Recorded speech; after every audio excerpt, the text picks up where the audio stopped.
ఆరు అరకలు కట్టే పెద్ద రైతులు కూడా అరకటెద్దులమ్మి అరువుకిచ్చిరి పొలము.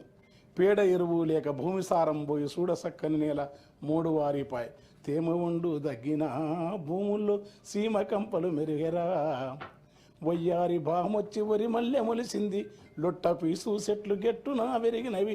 తరి పొలము దగ్గింది, బెరికలము మిగిలింది, సెలకంత మురమయ్యి గొలుకు గొలుకయ్యింది.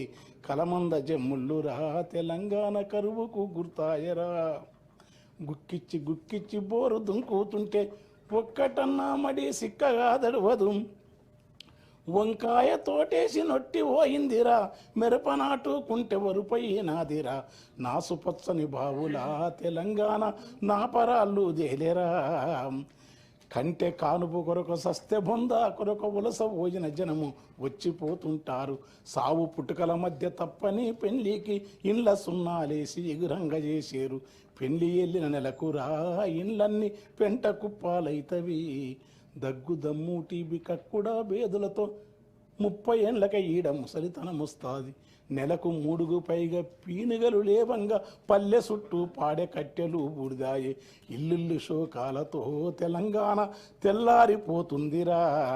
అలాంటి ఉద్యమాన్ని కేసీఆర్, జయశంకర్, కోదండరామ్ సార్ మొదలుకొని తెలంగాణ మహాసభ అవన్నీ ఇప్పుడున్న సార్ కూడా మంత్రి పదవి మనతో కలిసి పనిచేసినాడు. అనేక మంది కవులు. అది వచ్చిన తర్వాత ఆ రైతాంగం ఏ తీరుగా అంటే మొక్కస్తుంది కాదు.